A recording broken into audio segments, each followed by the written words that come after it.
नमस्कार, प्रखर राजपूत को देख रहे हैं आप और आज तारीख है 9 नवंबर साल 2025 और इजराइल, फिलिस्तीन, लेबनान समेत पूरी दुनिया की खबरों के साथ एक बार फिर से आपके सामने हाजिर हुआ हूं।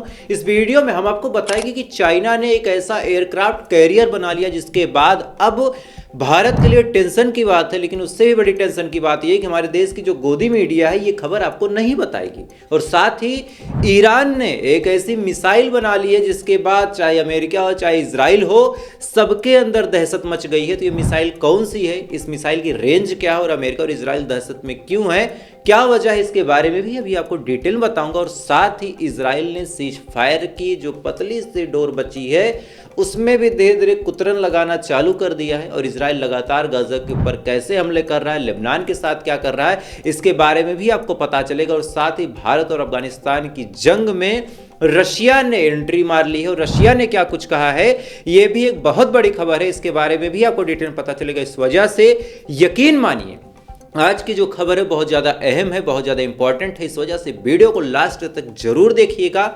चैनल पे नए हैं तो वीडियो को लाइक करके चैनल को सब्सक्राइब करके अपना प्यार जरूर दे दीजिएगा। और साथ ही इजराइल और फिलिस्तीन की इस जंग में आप किसके साथ खड़े हैं, इजराइल के साथ खड़े हैं या फिर फिलिस्तीन के साथ खड़े हैं, एक बार कमेंट करके जरूर बताइएगा। क्योंकि जब आप कमेंट करते हैं तो आपका जो कमेंट होता है हमेशा ही उस देश के लिए दुआ का काम करता है। तो आप दुआएं करते रहें, क्योंकि भारत में बैठ के, पाकिस्तान में बैठ के, अफगानिस्तान में बैठ के, नेपाल में बैठ के आप कुछ और नहीं कर सकते। आप गाजा को पैसे नहीं दे सकते, आप केवल दुआ कर सकते हैं। तो दुआओं में कमी ना लाएं। तब तक एक एक करके मैं आपको खबरें बताता हूं। और सबसे पहली और सबसे इंपॉर्टेंट खबर जो अपने देश से रिलेटेड हुआ आपको बताऊंगा कि चाइना ने अपना तीसरा एयरक्राफ्ट कैरियर बना लिया है जिसका नाम फुजियान है। चाइना के इस एयरक्राफ्ट कैरियर की घोषणा 5 तारीख के आसपास हुई थी। 5 नवंबर को एक जगह लगती है हाइनान, ये प्रांत है, वहां पे चाइना के जो राष्ट्रपति शी जिनपिंग हैं वो बाकायदा लोगों के सामने फुजियान को इंट्रोड्यूस करते हैं।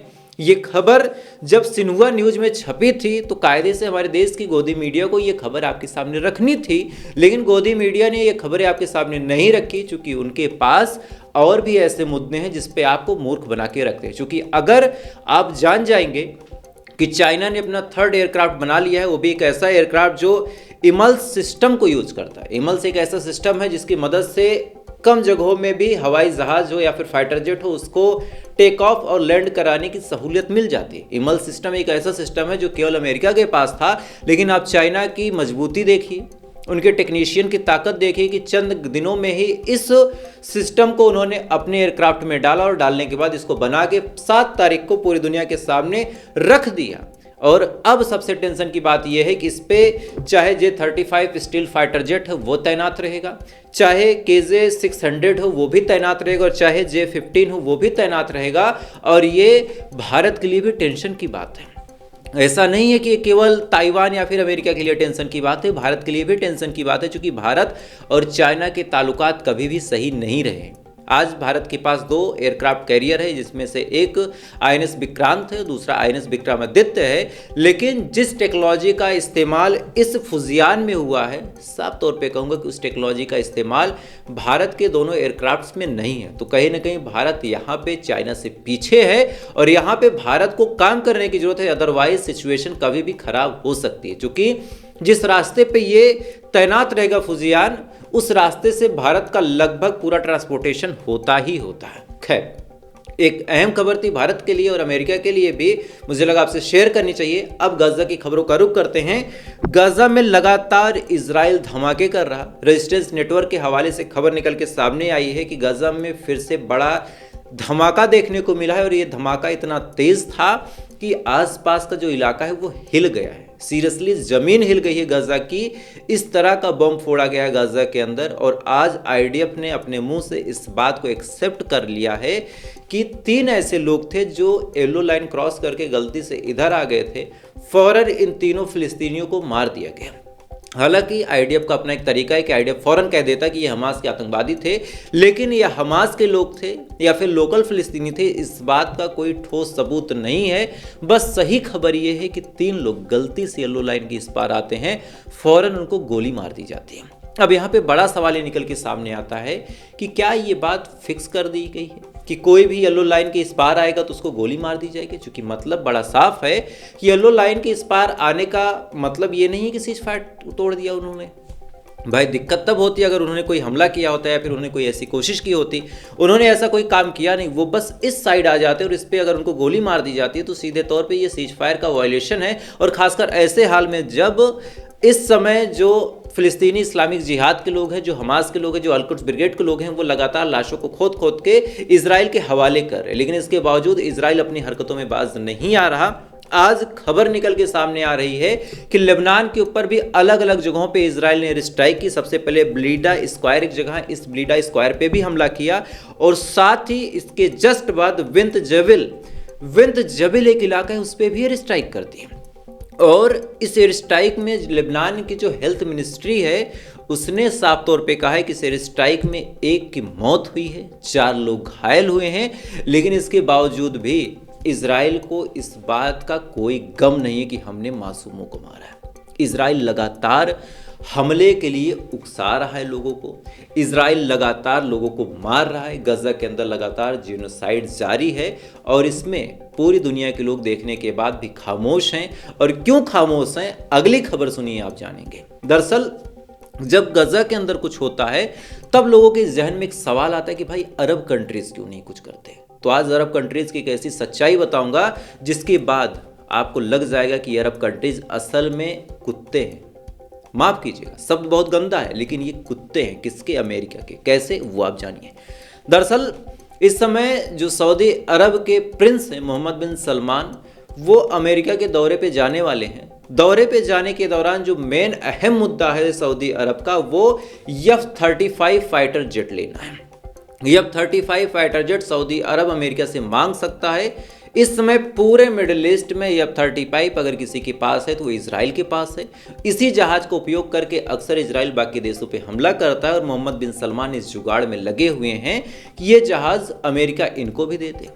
अब अमेरिका ये जहाज उसी को देता है जिसका ताल्लुकात अमेरिका से बेहतर हो, या फिर इसको थोड़ा सा साफ शब्दों में समझा जाए कि ये जहाज केवल उसको मिलता है, ये फाइटर जेट केवल उसको मिलता है जिसका ताल्लुकात इजराइल से बढ़िया हो। तो अब सऊदी अरब अपना ताल्लुकात इजराइल से खराब करेगा नहीं। इसी दौरान अपडेट निकल के सामने आई कि इस जहाज को लेने के लिए तुर्की भी परेशान है, तो तुर्की भी कभी अपना संबंध खराब करेगा नहीं कि कहीं अमेरिका मना न कर दे। और साथ ही अब रिपोर्ट निकल के सामने आ रही है कि कतर भी परेशान है कि मुझे F-35 फाइटर जेट मिल जाए। यानी अमेरिका ने इनको ऐसे एक लॉलीपॉप, एक हड्डी लगा के रस्सी में टांग के ऐसे थमा दिया है कि जो कुत्ता ऊपर कूद के उस हड्डी को लपक सके वो लपक ले। अब चाहे अरब की जितने कंट्रीज हों वो तमाम कंट्रीज लगातार लपक रहे हैं और अमेरिका ने जानबूझ के ऊंचाई इतनी सेट कर दी है कि ये कभी पा नहीं पाएंगे। कभी भी अमेरिका इनको F-35 नहीं देगा, क्योंकि अमेरिका का सबसे मजबूत बेस अगर कोई है तो वो इजराइल है और इजराइल लगातार अमेरिका के सारे मंसूबों को कामयाब कर देता है। तो ऐसे हाल में वो रिस्क नहीं लेगा, वो नहीं चाहेगा कि कोई भी फाइटर जेट कभी सऊदी के पास आए, कभी तुर्की के पास आए या फिर किसी और कंट्री के पास आए। इस वजह से लगातार अमेरिका इनको होप देके गुलामी करवा रहा है। खैर, इस गुलामी में एक देश नहीं पड़ा और उस देश ने एक बड़ा ऐलान किया और इससे इजराइल और अमेरिका की नींद उड़ी हुई है और इस देश का नाम है ईरान। ईरान ने दावा किया है, ईरान की कई सारी जो खुफिया न्यूज एजेंसीज हैं, साथ ही जो सरकारी न्यूज एजेंसी हैं, उन्होंने दावा किया है कि ईरान ने ICBM मिसाइल बना ली है। ICBM का मतलब अगर साफ तौर पे इंग्लिश में समझाओ तो intercontinental ballistic missile, ICBM intercontinental ballistic missile, यानी अंतर महाद्वीपीय बैलिस्टिक मिसाइल, यानी एक ऐसी मिसाइल जो अगर एशिया से दागी जाए तो अमेरिका तक पहुंच जाए, एशिया से दागी जाए तो ऑस्ट्रेलिया तक पहुंच जाए। इसकी रेंज की अगर बात करें तो 10,000 किलोमीटर के आसपास की रेंज है इसकी। और ये मिसाइल ईरान से अगर दागी जाती है तो इसकी जद में अमेरिका भी आ जाएगा, इजराइल भी आ जाएगा और तमाम ऐसे मुल्क जो अमेरिका के साथ मिलकर ईरान को डिस्टर्ब करने की, ईरान को दहलाने की कोशिश करते हैं, उन तमाम जगहों पे इसकी रेंज है। तो अगर इस मिसाइल को इन्होंने बना लिया ईरान वालों ने, तो मतलब बड़ा साफ है कि आने वाले टाइम में जो मुसीबतें हैं अमेरिका की वो बढ़ सकती हैं। कारण क्या है? कारण बड़ा साफ है, कारण बहुत साफ है कि ईरान कभी भी झुकता नहीं, ईरान कभी भी दब के नेगोशिएशन करता नहीं और ईरान हमेशा पलट के वार करना जानता। और यही वजह है कि ईरान से लोग डरते हैं। आज ईरान के पास केवल 2000 किलोमीटर तक मार करने वाली मिसाइल थी, उसके बावजूद भी ईरान ने दहला दिया था इजराइल और अमेरिका को। और आज जब ईरान ने कह दिया कि हमारे पास 10,000 किलोमीटर तक मार करने वाली मिसाइल है, तो मतलब बड़ा साफ है कि अमेरिका भी अब ईरान की जद में है। और अगर ईरान की जद है अमेरिका तक, तो अमेरिका भी जानता है कि हम अटैक करेंगे तो ईरान भी पलटवार करने में पीछे नहीं हटेगा। और यही वजह है कि अब अमेरिका भी ईरान से थोड़ा सा कतराने लगा है। खैर, इधर ईरान ये तमाम चीज़ें कर ही रहा है, इधर भारत के एक अजीब दुश्मन मुल्क हैं जिनका नाम है पाकिस्तान। अब क्या कहें, यहाँ के जो आवाम के लोग हैं बड़े अच्छे हैं, बड़े अच्छे लोग हैं। यहाँ के लोग ये चाहते हैं कि कभी भी भारत पाकिस्तान के बीच जंग ना हो। साफ तौर पे अगर आपसे ये कहूँ कि वहाँ के जो पॉलिटिशियन हैं वो भी नहीं चाहते कि पाकिस्तान किसी के साथ जंग लड़े, वो हमेशा चाहते हैं कि जंग ना हो। लेकिन इस समय आर्मी का ऐसा कंट्रोल है कि आर्मी हमेशा ही चाहती है जंग को। अब ऐसा क्यों, उसके पीछे आपको अभी वजह बता देता हूँ, लेकिन अभी आप खबर जानिए। इस समय पाकिस्तान और अफगानिस्तान के बीच जंग का माहौल है। पाकिस्तान आए दिन सीज फायर को तोड़ के अफगानिस्तान के ऊपर हमला करता है और इस बात को लेकर पूरी दुनिया में चर्चाओं के बाजार गर्म है। भारत चूंकि पाकिस्तान से अपनी दुश्मनी को ही रखता है, इस वजह से भारत ने साफ तौर पे कह दिया कि भाई हम तो खेती से लेके हर मामले में अपने भाई अफगान के साथ खड़े हैं। भारत ने खुला सपोर्ट अफगानिस्तान का किया है। लेकिन अब इस मामले में बड़ी खबर ये आ गई है कि रशिया ने भी अफगानिस्तान का सपोर्ट कर दिया है। और अगर ऐसा है तो आने वाले टाइम में भी आल नोज, देखिए हम भी साफ तौर पे जानते हैं, आप भी साफ तौर पे जानते हैं कि रसिया से निपटने की हिम्मत, रसिया से निपटने की ताकत पूरी दुनिया में किसी के पास नहीं है। अगर रशिया सच में किसी के साथ खड़ा है तो मतलब बड़ा साफ है कि फिर उसको हराने वाला कोई है नहीं। और रशिया के जो इस समय चीफ सुरक्षा सलाहकार, चीफ सिक्योरिटी एडवाइजर जो हैं, उन्होंने साफ तौर पे कहा कि हम पाकिस्तान की हरकतों को करीब से नज़र में बनाए हुए हैं और हम पाकिस्तान में अब जो गतिविधियां उस पर भी काउंटर करने की कोशिश करेंगे और हम अफगानिस्तान के साथ खड़े हैं। अब इशारों में बात बहुत बड़ी बोल दी गई है और अगर ऐसा है तो पाकिस्तान की मुश्किलें बढ़ेंगी। और अभी मैंने आपको एक चीज़ बताई थी कि पाकिस्तान की आर्मी ही नहीं चाहती कि जंग रुक जाए। ऐसा क्यों हुआ आप जान लीजिए। देखिए, अगर आपको पता चले कि फला काम से ही मुझे पैसे मिलने हैं तो आप कभी नहीं चाहोगे कि वो काम बंद हो जाए। पाकिस्तान की आर्मी पूरी दुनिया में एक ऐसी आर्मी है जो अपने हिसाब से प्राइम मिनिस्टर चूज करती है, अपने हिसाब से बाकी चीजें करती है। और वही एक ऐसी आर्मी है जो साबुन तेल शैम्पू भी बनाती है और उन पैसों पे राज करती है। देखिए, पाकिस्तान का बजट ठीक ठाक है, नो डाउट। पाकिस्तान के पास पैसे भी दुनिया से आ जाते हैं, नो डाउट। पाकिस्तान के पास बेहतरीन धरती है, बेहतरीन नदियां हैं, बेहतरीन इंफ्रास्ट्रक्चर है, ना ज़्यादा सर्दी पड़ती है ना ज़्यादा गर्मी पड़ती है, पानी भी ठीक ठाक है। लेकिन इसके बावजूद भी अगर पाकिस्तान की आवाम गुर्बत में है तो उसकी वजह वहाँ की आर्मी है। देखिए, पाकिस्तान के पास आप मान के चलिए, आपको आसान भाषा में समझाने के लिए बताऊं कि 1000 रुपये हैं, 1000 रुपये का इस्तेमाल पाकिस्तान कर सकता है। अब घर में 6 लोग खाने वाले हैं और साथ ही पाकिस्तान ने एक बॉडीगार्ड रखा है। अब 6 लोग खाने वाले और एक बॉडीगार्ड है और अगर उस परिवार को कोई खतरा नहीं है तो 6 लोग खाना भी खा लेंगे, बॉडीगार्ड को भी खाना खिला देंगे, सब लोग शांति से रुक जाएं। लेकिन अब अगर हमला हो जाएगा उस परिवार पे तो परिवार क्या करेगा, भैया एक रोटी कम खाएंगे लेकिन इस बॉडीगार्ड को पैसे देते रहो ताकि ये हमको बचाता रहे। अब बॉडीगार्ड को ये आइडिया समझ में आ गया कि जब तक हमला होता रहेगा मुझे ज़्यादा पैसे मिलते रहेंगे, तो उसने अलग अलग दुश्मन बना लिए और उन दुश्मनों को उकसा के उसने हमले चालू करवा दिए। अब सेम चीज़ पाकिस्तान की आर्मी के पास है। पाकिस्तान की आर्मी का जो बजट है लगातार बढ़ता चला जा रहा, लगातार पाकिस्तान की आर्मी हथियार लेती है, लगातार फंड कलेक्ट करती है, साथ ही अलग अलग चीज़ें और करती है। इसका मकसद क्या है कि कभी अफगानिस्तान की तरफ से हमला हो, कभी भारत की तरफ से हमला हो तो हम लड़ सकते हैं। अब आपको एक चीज़ बताता हूँ, आप याद कीजिए, जब भारत में बातचीत करने के लिए वहाँ के प्रधानमंत्री आए थे, उसी के 4-6 दिन बाद ही भारत में आतंकवादी हमला हुआ था। क्यों? क्योंकि भारत और पाकिस्तान के ताल्लुकात सुधर रहे थे और ये बात उन लोगों को नहीं देखी गई जो पाकिस्तान से फंड लेके पाकिस्तान की आर्मी को देते हैं। मतलब बड़ा साफ है, जब तक पाकिस्तान की आर्मी जंग के मैदान में रहेगी तब तक पाकिस्तान की आर्मी के जो बड़े बड़े अफसर हैं वो सरकार से फंड ले सकते हैं। नहीं तो फिर लोग सवाल उठाएंगे कि भाई जंग नहीं हो रही तो इतना फंड क्यों। यही वजह है कि पाकिस्तान की आर्मी कभी नहीं चाहती कि जंग रुके और पाकिस्तान की आर्मी हमेशा से ही जंग में अपने देश को झोंकती रहती है ताकि जंग होता रहे, हथियारों के नाम पर हम चंदे खाते रहें और उस चंदे से अपने घरों के बच्चों को स्विट्जरलैंड अमेरिका में पढ़ाएं। आप देखिएगा किसी भी पाकिस्तान आर्मी के पास छोटी मोटी रकम नहीं होगी, वो BMW से नीचे नहीं चलते। और उसके पीछे वजह यही है कि उनके पास अपने देश के लोगों की मेहनत पसीने की कमाई का पैसा हराम के तरीके से लिया गया, हलाल के तरीके से नहीं। खैर, इधर रशिया ने सपोर्ट कर ही दिया है, दूसरी तरफ अफगानिस्तान ने भी कसम खा ली कि अगर पाकिस्तान हमारे ऊपर ऐसे एयर स्ट्राइक करता रहा तो आने वाले टाइम में हम डायरेक्ट इस्लामाबाद को ही टारगेट करेंगे और इसमें कोई इफ या बट नहीं है। खैर, इधर ये तमाम चीज़ें चली रही, इधर गाजा से भी कुछ बड़ी अजीब तस्वीरें निकल के सामने आई हैं। हालांकि मेरा चैनल और मैं खुद इन तस्वीरों को वेरीफाई नहीं करता, लेकिन मीडिया रिपोर्ट्स ये दावा कर रही हैं कि कई जगहों पे शुक्रवार को जुमे की नमाज लोग पढ़ रहे थे गाजा के अंदर अलग अलग जगहों पे, और इन जगहों पे इजराइल की आर्मी आती और आने के बाद इन लोगों को लात मार के उठाती है, साथ ही गोली भी चलाती ताकि लोग भाग जाएं और जुमे की नमाज ना पढ़ पाएं। और इसका वीडियो आपके सामने स्क्रीन पे दिखाया जा रहा है।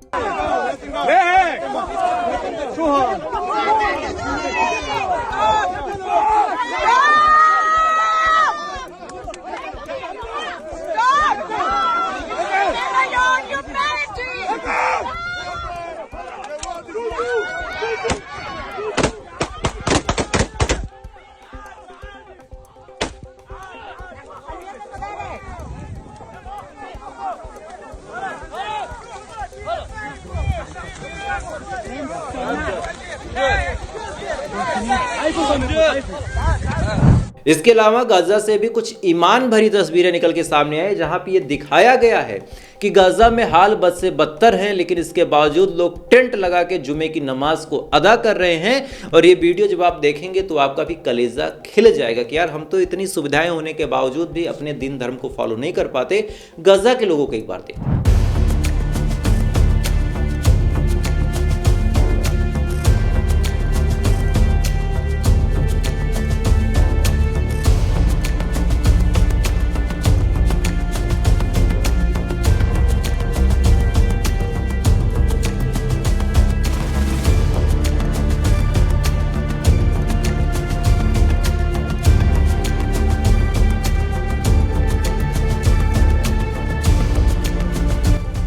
गाजा के लोगों का एक बार आप जज्बा देख लो कि कुछ भी नहीं है। सवाल उठा सकते हो अपने खुदा पे, जिसको भी पूछते हो, जिसको भी मानते हो। जैसे मैं अपने भगवान को मानता हूँ, अपने भगवान से सवाल पूछ सकता हूँ कि भैया इतना दर्द मुझे दिया, मैं तुम्हारी पूजा क्यों करूँ। लेकिन गाजा के लोगों का आप जज्बा देखिए, उन्होंने कभी सवाल नहीं किया कितना दर्द है, मैं क्यों पूजा करूं, क्यों नमाज पढ़ूं, क्यों इबादत करूं। तो ये ईमान वाले लोग हैं। बाकी अरब कंट्रीज क्या, अमेरिका कहता कि अब 35 मिल जाएगा, ये पूछ घुमा के घूमते रहते हैं। यही इनकी सच्चाई है और यही वजह है कि आज तरक्की में है, लेकिन कल इनका तरक्की नहीं रहेगा। इस बात को आप लिख लीजिएगा, याद कीजिएगा, प्रखर राजपूत ने कहा था। खैर, तो फिलहाल अभी के लिए इतना ही। बाकी थोड़ी देर बाद आपसे फिर मुलाकात होगी शाम के 5 बजे कुछ इंपॉर्टेंट खबरों के साथ, और साथ ही रात के 8 बजे आपको ऐसी खबरें मिलेंगी जो पूरे भारत और देश दुनिया की होंगी। इसमें पॉलिटिक्स की भी खबरें होंगी, राजनीति, सेना, डिफेंस, सबकी खबरें होंगी। तो उस वीडियो को भी आप देखिएगा। 5 और 8 इन दोनों वीडियो को आप जरूर देखिएगा। तब तक आप अच्छे रहिए, खुश रहिए, अपना ख्याल रखिए, अपने देश का ख्याल रखिए। जय हिंद, ऊपर वाला आपकी हिफाजत करे।